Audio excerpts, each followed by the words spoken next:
While the federal government was busy hyping up its budget, trying their hardest to convince you that our economy is the best of the developed countries, in what can only be seen as bizarre, they stuck to that line despite the $1 trillion bailout of the European banking system.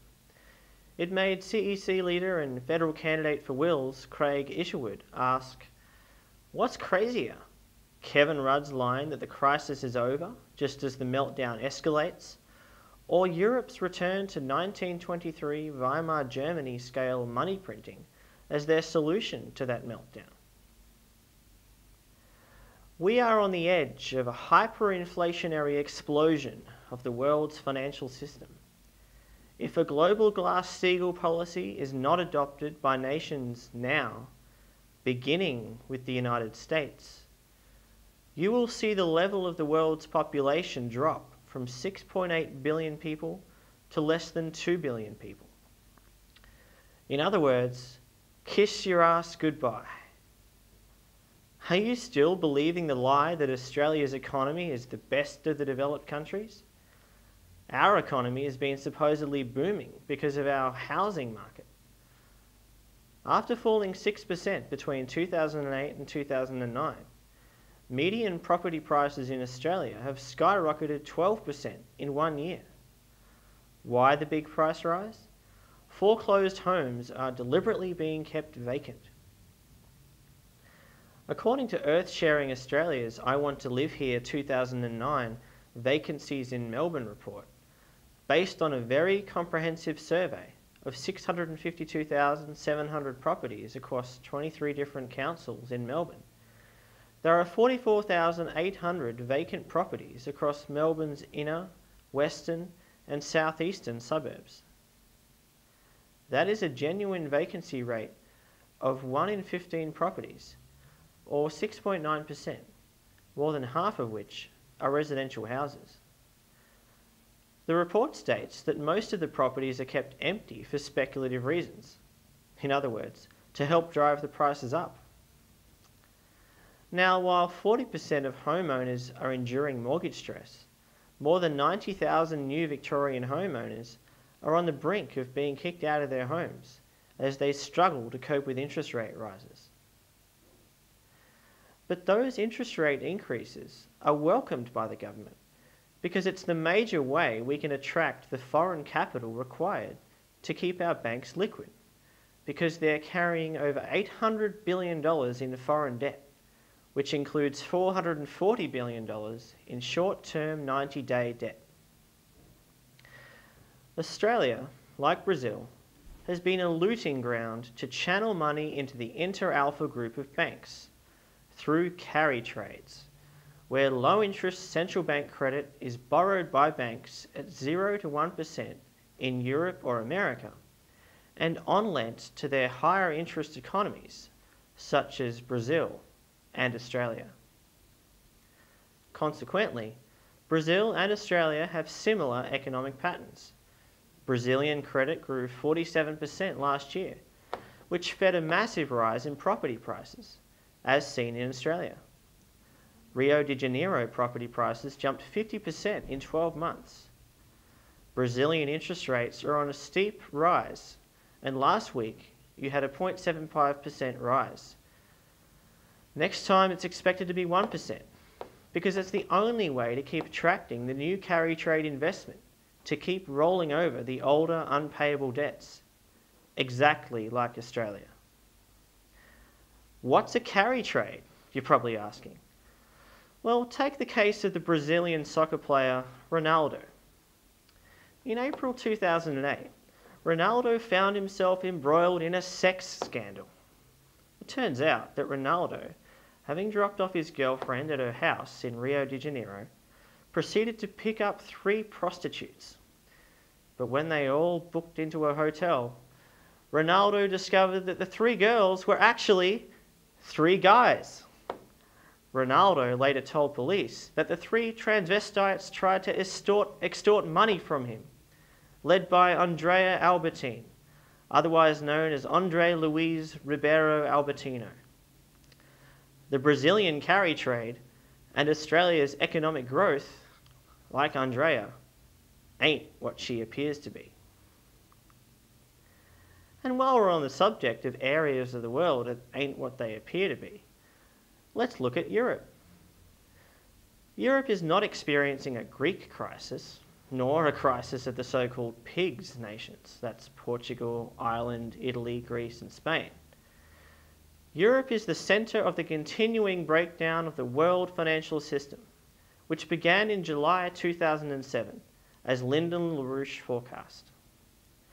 A $110 billion euro bailout of Greece did not work, so the British threw a wall of money at the problem, intending to bankrupt all of Europe and the United States, and unleash hyperinflation as in 1923 Weimar Germany, but this time on a world scale. This included $1 trillion from the European Central Bank and IMF, and the promise of unlimited funds from the US Federal Reserve. If the people of Europe are forced to pay with their lives for this bailout, it won't just be the European economies that will go down. As LaRouche warned in an address to a gathering of CEC activists on Saturday, May 1st. You have, in Russia, a rather desperate situation. The lack of development of industry. The Russian nation has actually scientific and related skills, which they are not using. China is progressing nicely in its own terms, but if the United States and Western Europe go down, as they may go down within the current weeks, then the situation of Russia and China and India will become hopeless. Because if the transatlantic section of the world economy goes down, which is what's threatened right now, then the world as a whole cannot be supported.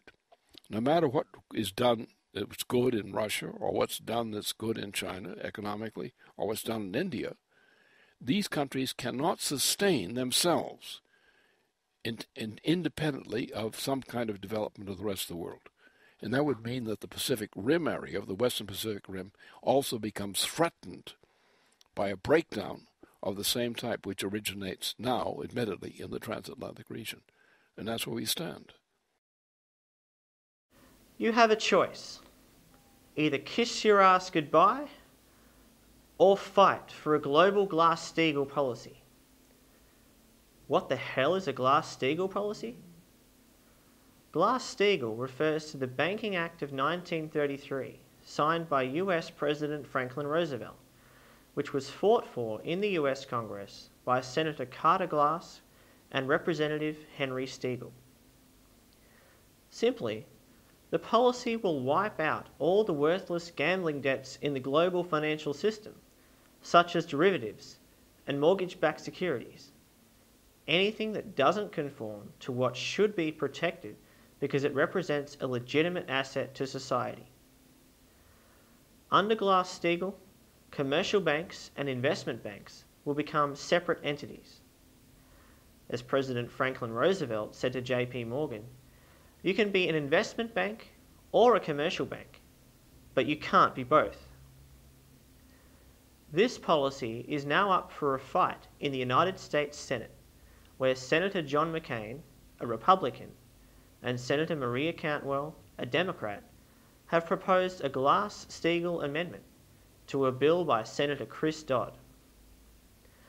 The LaRouche Political Action Committee and 3 LaRouche Democrat congressional candidates, Keisha Rogers, Rachel Brown, and Summer Shields, are leading the mobilization to ram this through the Senate.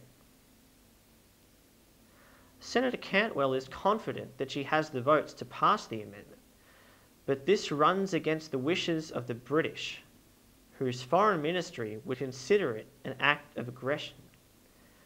The British puppets, President Obama, Treasury Secretary Tim Geithner, and the man who pushed for the repeal of Glass-Steagall in 1999, Larry Summers, may try to pull off some dirty tricks to stop it. But don't think that you can just sit back and twiddle your thumbs, watching what happens in the US. Listen to and act upon the ideas discussed by LaRouche, who is the only economist on the planet who knows what to do. In his address on May 1st, he proved that to be true, and then looked at Australia's place in this process. Only the United States, with its history, has the specific kinds of law which can be quickly brought out of the closet for this purpose of global organization. Our Constitution, which is not a European Constitution, our law is founded, our Constitution is founded, has no resemblance to the typical laws of Europe, which are actually so-called parliamentary systems. And parliamentary systems are actually an outgrowth of imperialism, with some effort to make some improvements or make imperialism more tolerable, imperialism being essentially monetarist imperialism.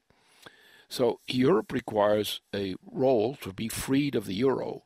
But without getting out of the euro, there's no hope for continental Europe. None. No recovery is possible. They have to get out of the euro anyway. They have to restore a system of sovereign nation states under a fixed exchange rate for the world and under a Glass-Steagall standard for cleaning up this mess we call the banking system. The present banking system of the world is so bankrupt at present, with so much toilet paper in there, really not negotiable, that it would be impossible to restart the world economy in any normal form, as long as that toilet paper is jamming up the works of the economy. Therefore, you require two things. First of all, you require a Glass-Steagall reform. That is like the U.S. Glass-Steagall reform of Franklin Roosevelt.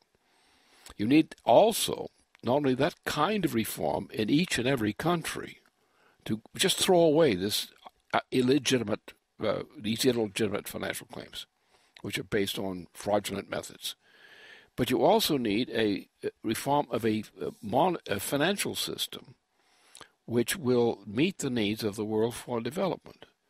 And that means you need a combination of a Glass-Steagall reform extended to a global form, which then reorganizes the way in which the world works to eliminate these fraudulent kinds of things and go back to what we would consider a solid, competent banking system, which then has to operate, as Roosevelt specified, on an international fixed exchange rate system.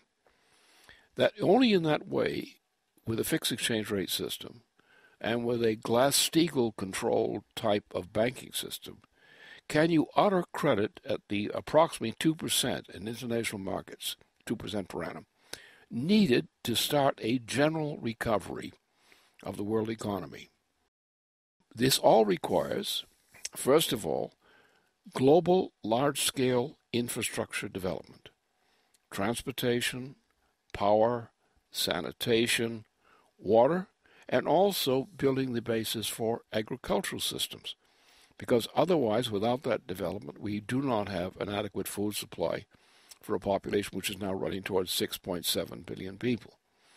So this is our general operation. As I said before, this is not something which you're going to get rich quickly, but there's a difference between living and dying, and that's the difference. If we make this kind of reform, civilization will live. If we don't make this kind of reform, civilization will die. And I think that Australia has a very significant place in the process of this revival.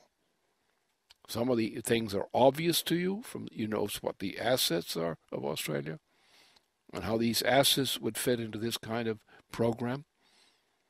You know some of the things that were not done in Australia, which should have been done, which under these kinds of circumstances, such as the Snowy River and so forth, could be done still, which would be the beginning of some very important improvements in the productive powers of labor and conditions of life in Australia. So why not do it? Why not have a great time? We're not going to get that rich all of a sudden, but you're going to have a good life with a sense that your children's generation have something meaning waiting for them down, say, 2 generations down the line, and a constant improvement in the conditions of life in the meantime. So, what are you waiting for? Join the Citizens Electoral Council. Become a member and make a large contribution through our website. And get involved. Organise your fellow citizens for a global Glass-Steagall. Or you just might have to kiss your arse goodbye.